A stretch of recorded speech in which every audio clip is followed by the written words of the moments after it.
Absolutely. Well, thank you so much for taking a little time out today. And we were speaking earlier. What a wonderful story of paying homage, of reviving.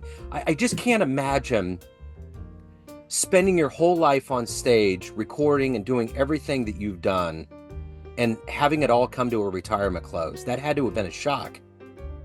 Yeah, a shock that takes a while to absorb. Wouldn't you say that, Yaron? Yes. I mean, not as long as I've been doing it, but still, you had put in a hefty amount of time. I think when I when I called my record that was released in 2022, Transitions, it was like seeing a little bit in the future. It's transitioning. Yeah. Yeah, in some ways. All good things must come to an end. Yeah, they certainly they have to. That's what they all say. Yeah, right. So I want to know, before we get into the album, what was that final show like? And what kind of feelings? I mean, that for a layperson like me that watches these acts that have been around for so long, that have brought so much joy, what is it like to have that curtain close? What was the emotion like that night? It was an extremely emotional night. And yet we still had to do a show. Yeah. We had Disney Hall sold out. It's huge, and people surround you on all sides. There was a lot of beautiful support there. But, thinking that, oh, this is the last time I'm singing Birdland, I guess, or this is the last time I'm singing this. Last time in a Manhattan Transfer show, maybe. Yeah, yeah, but certain things you can only do with the group, So it was very emotional for all of us. Really, really was. So this idea for, the colors of my life, the Cy Coleman Songbook, this was all hatched prior to this, several years, correct? Yeah. Yes. It was actually before the pandemic when we started to talk about it and started to work on it. And one of the reasons it took us quite a while to come up with a finished project was because of the pandemic that put a stop to so many things, So yeah, we had like 3 cuts done, right, before everything got locked down. I think 2 or 3, yeah. 2 or 3. Yeah. I always remember that when we got in the thickest of it, like towards the end of the project, and I looked at my chart of the best is yet to come, and it says 2017 on it, that this is when I wrote it. So it goes to show you it took that long for this to materialize. So how did you... we had to do it in all different modalities too. Yeah. Right? So yeah, some of it was done at Yaron's house. The very beginning, the very first couple of cuts, we had a great engineer there, so that Yaron didn't have to concentrate on that. But I was upstairs, the drummer was in the laundry room, The bass player was in the basement studio with the engineer. And it was, I think it probably was the first time that Cy Coleman came to Fresh Meadows. Very possibly. But he was from the Bronx. The first time and the only time. Yeah, right. So was there ever a point during the construction of this creative process where you thought, well, this may not go out? Or was it from the word go, full steam ahead? This thing's going to come together. This is our vision, and this is what's going to happen. What was kind of the thought from start to finish? Oh, I never thought it wasn't going to happen. Yeah. No, it was, and I just want to say the good thing is it's a clear theme. It's a songbook record. So it wasn't like, we had to write things or find things that fit into a theme or no theme, or it was a very clear path to the end, I think. In that sense, it made it easier. And we always knew that the finish line is far in the future. The question is how far into the future it was. And finally it happened, So was there always a sense with this project of relief that you were going to go past the transfer and go into something new? Was there always this idea, or was there a fear possibly that was quelled because you had a project that you were going to go into? No, I've been doing solo work since 1978. Yeah. So it, I've always done things in between the transfer schedule because I like working with different people in different situations and different, learning new things from other people and then bringing that energy back into the transfer. I always thought that was a good thing. And the transfer always Yeah. took priority, of course, as far as time goes. But It was always a, I also can speak for myself by saying that between tours, when like Janis, I did some other things or something, and then when you come to the tour and you start to play the music, the Manhattan Transfer music again, it put a fresher kind of outlook on it, and it was like nice to come back to, and it was fresh after doing something I else. really loved the idea of going out into the world, doing these other things, and then coming back and singing harmony and being part of the group, and writing for the group.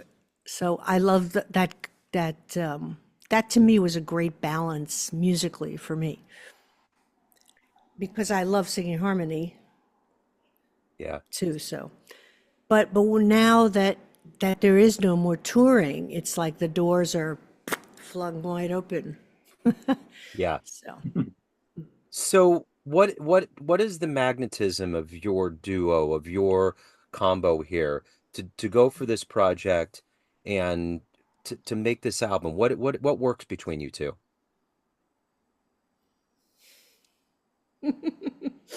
Well, Yaron and I, first of all, we've been working together since 1979. Sure. So we have a good relationship, I think. Musically, we've done some arrangements together, we've done some outside projects together. And we Yeah.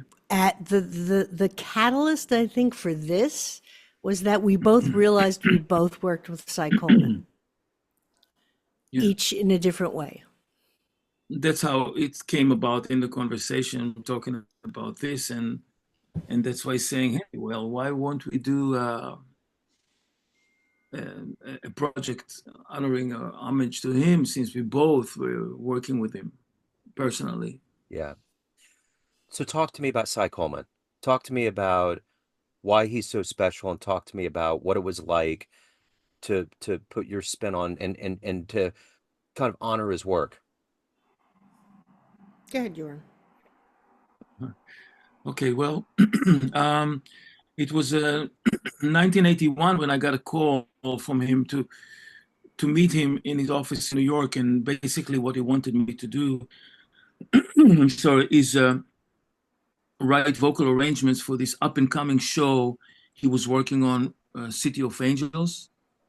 And the show City of Angels had a quartet of singers, a la Manhattan Transfer, like soprano, alto, tenor, and bass, two men, two girls, two ladies, and two ladies, yes, two To ladies and two ladies, gentlemen. yes, to ladies. And so he asked me if I would like to do the vocal arrangements for this quartet, which served in the show like kind of a Greek choir in a Greek theater, like the choir in a Greek theater. And of course, I mean, I said, of course. And so he specifically said that he wanted it to be done in the style of the Manhattan Transfer. So working with him was a learning experience because of his incredible talent and incredible ability to create, and especially like in a theater situation where you have to create so much stuff on spot and change so many things because they wanted to change either a dance sequence or the director wants to change something or the choreographer wants to change something, etc., etc. So very quite brilliant, and so our working relationship was very good. It's incredibly nice, and he was very nice to me, and it was great. And well, for me, I think it was 2002 or something, I also got a call from Cy asking me to be in a vocal ensemble that was workshopping a new partnership for him with Alan and Marilyn Bergman. So he was writing a whole new song cycle, jazz song cycle. He got commissioned by the Kennedy Center to write this song cycle, and he called. It wasn't together yet. It needed to be workshopped, and they were calling it Jazz for the New Millennium. And it touched on a lot of different subjects. Alan and Marilyn touched on a lot of different subjects, including the jazz musician Billy T, who was a woman but couldn't get work, so she dressed as a man for her entire life. Wow.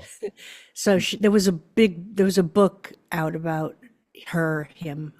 I don't know what the It was the jazzy Yentl. Yes, Jazzy Yentl. So yeah, there was a song about that. There was a song about improvisation. There was a song about losing the light. It was a bunch of different things. So I came in to this ensemble, which included Patty Austin, Steve Tyrell, Lilius White, and Carl Anderson. And each of us had solo songs and different permutations of group pieces.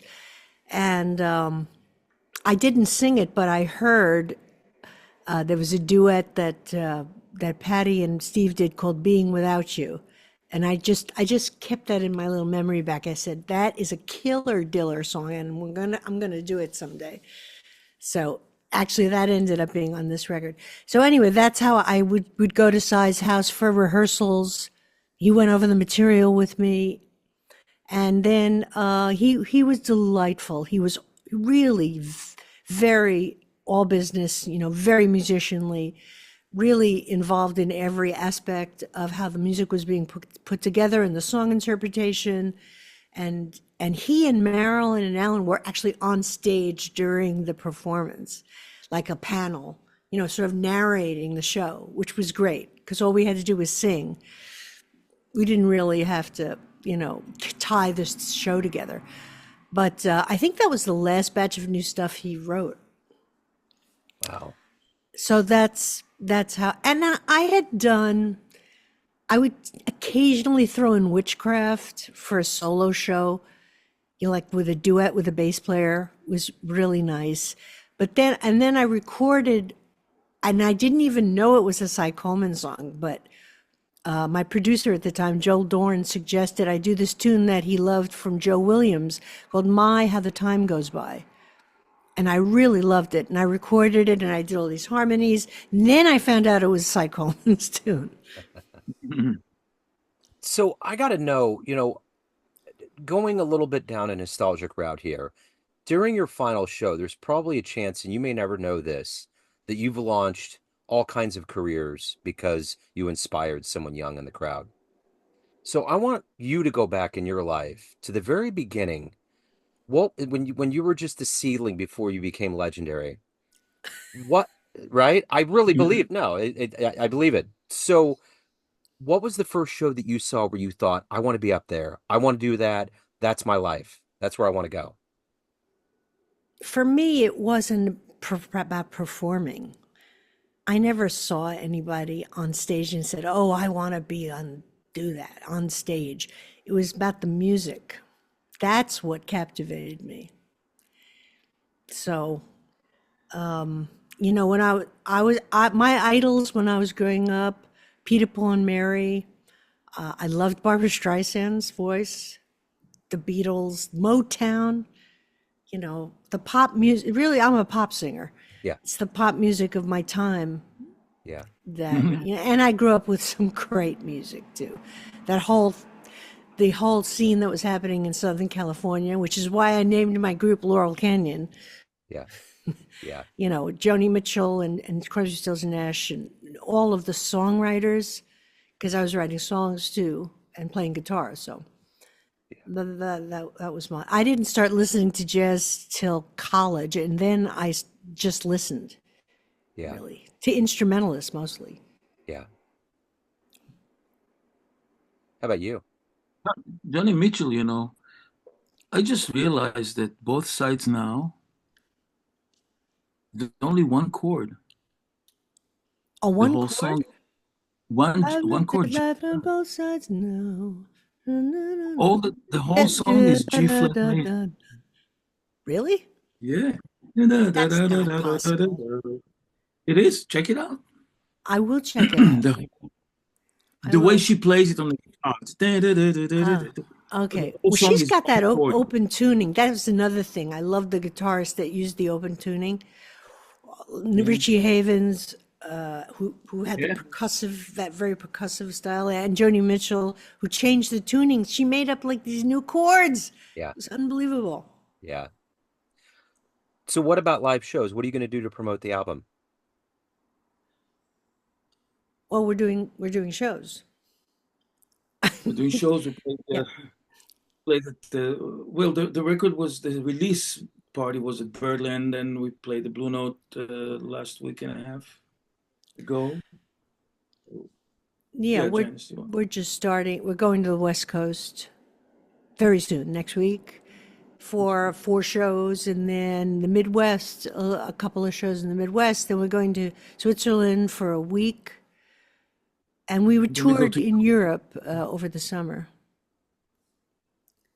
Good. yeah, we toured in Europe over the summer. So Yeah, it's yeah. It's a hard road. yeah.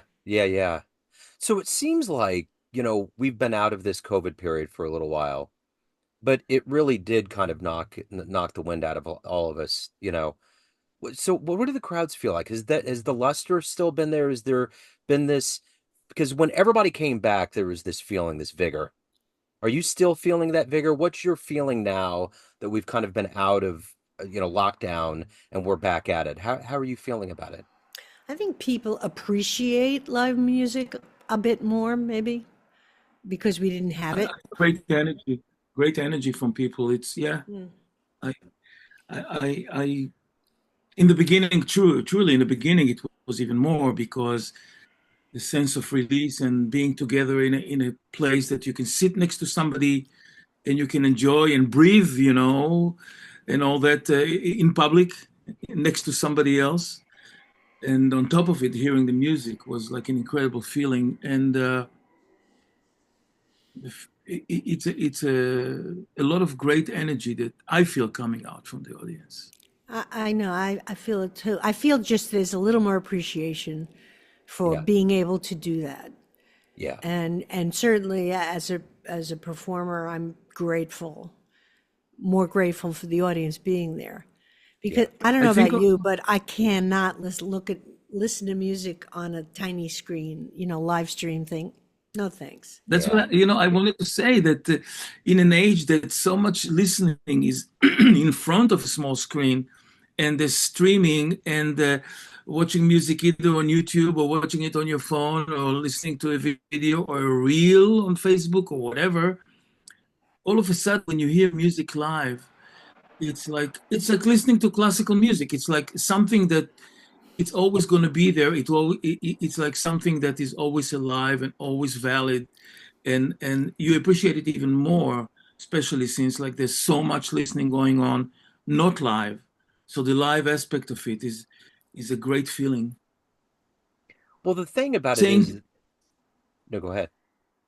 No, I'm saying seeing people and instead of getting a like on the Facebook or on YouTube, a like on a note sometime. Oh, we listened to the song, great. And then, but somebody after the show give you a pat on the back and shakes your hand. Oh, can I take a picture with you? And all this kind of thing. The live appreciation between two human beings, you cannot compare it, I think. No, and the younger people are going back to these large gatherings. My son and daughter-in-law were at Farm Aid this weekend. Wow. But of course it was a huge outdoor event, so that helps the COVID problem. Yeah. But yeah, But that was but the they're not iron. afraid of those big auditoriums. Yeah. Well, that was the irony of that time, was that we were so connected. I mean, imagine if the pandemic happened in 85. We don't have all of this technology. We were Oh so, my God, we'd be killing ourselves. yeah, we Imagine that. would. Really. It would be like The Shining or something. But the thing is, it's like we were so connected, but I think we all realized how important human beings being together, because you're having a conversation on stage musically, but I think you're also with us too. The energy from the crowd, the transfer of energy is so essential to the beauty of celebrating music together. Yes. Absolutely, without a doubt. It's It's funny that really, you. Yeah. sorry. I mean, I sing with a big Latin big band as well, and we played in Harlem over the summer at Marcus Garvey Park, and the community came out. They were dressed up, they danced, there were babies, there were toddlers, there were people on walkers. They were so grateful for the music. Which It's which brings everybody together. which kind of this full circle conversation we're having, going back to your last show, it's like not only is it bittersweet to get to the end of something, but after all of that time of being locked up and finally getting out and feeling this euphoria of humans intermingling Yeah. with something that brings us so much joy and health, it's a big deal. Yes. Yeah. So No, And I think the way we are communicating now became so much upfront as a result of COVID. Zoom, I don't know if anybody knew much about Zoom before COVID, no. Oh, or, probably just a some tech cappella. geeks were using it, yeah, Yes, yes. and right? they came out with this a cappella app that you could do a Yes. video with somebody over the phone and a cappella. And I remember how stressful it was. That was the first thing.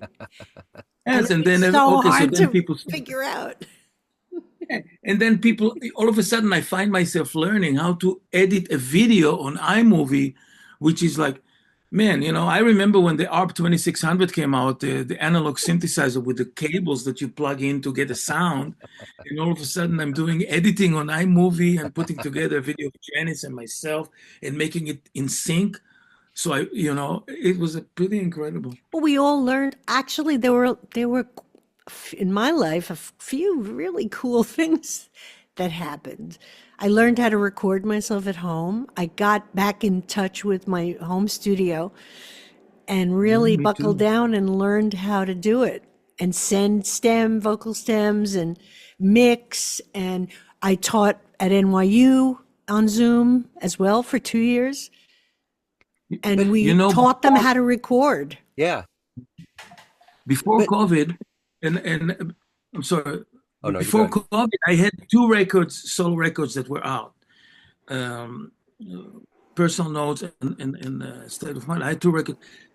During the 2 years of COVID, after COVID, I released four records. I mean, one record, one double album, and transitions, which we spoke about, and in the period of 2 years. So I think the upshot is that it was an extremely creative time for some of Well, us. I think you had to make a choice about what you do in this circumstance. Do you just shut down and watch TV all day or whatever, or utilize the time for a positive thing like being creative and learning stuff? Absolutely. So we've ran away with our time here a little bit, and I want to know, before we get out here, if anyone wants to see you live, if they want to pick up this album in the proper way, anything else that's going on in your collective worlds, where can they go? Ooh, what a question. Well, Well, your own. Sorry, go ahead. I was saying to read the record. The record is on all as they call it nowadays, platforms. Yeah. So the record is on Apple Music, on Amazon, on everywhere where you can find music that streams. You can find our record. And we are touring, and the touring you can find on your own Facebook page, my Facebook page. We don't have a dedicated page for this record. Right. My website, yaronmusic.com. Your website, yeah. maybe my Yes, website website. soon. Okay. Yeah, I'm sort of revamping that, but my Facebook page definitely has gig information. That's what I use it for, basically. Okay. And we are coming to the west coast of the United States. We're playing in Palm Springs. We're playing in LA. We're playing in Napa. We're playing in Santa Barbara. And we've got Ann Arbor coming up and Cleveland, the beautiful city of Cleveland, Ohio. Yeah. We'd love to play in Kansas City. Oh, we'd love to have you here. Yeah, Yeah. for sure. What's the place to play there? I would do the Blue Room. That would probably be the marquee place. I mean, we have the Kaufman Center, which is beautiful, and there's We've played at the Kaufman Center, I yeah, think. yeah, that would Yeah. be yeah. So, I mean, the Blue Room would be a little bit more intimate right there on 18 and Vine. The ghosts would be bumping into each other to come by and see what's up. So it would be different. So- Beautiful. So which Kansas City did the Liberty Stoller write about? Missouri. Kansas City, Missouri. Yeah. That's where Yeah. most of the good ink was spilled onto Missouri, but there was little etchings of Kansas, and I think a lot of it goes into the beginning lore of Charlie Parker because that's where it all started. So, yeah. Wow. Yeah. Right, Jay McShann's orchestra. Yeah. Man, I wish I would have seen him live at some point. That star went away before, but Jay McShann lived. I recorded with Jay McShann. yeah. Yeah. Yeah.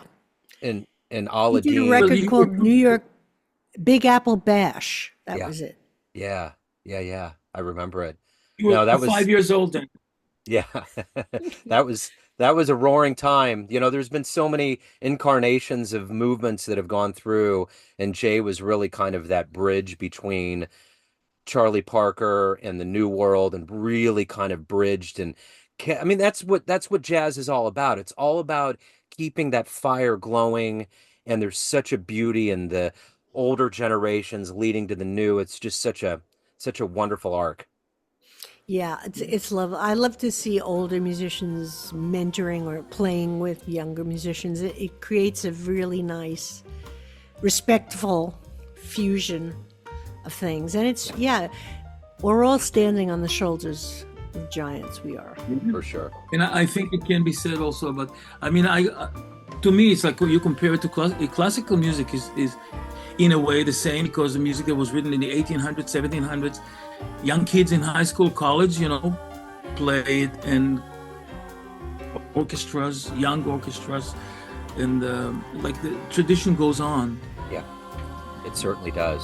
Yeah, I mean, last night I started to teach Four Brothers, the Manhattan Transfer's Charter Four Brothers, to NYU students.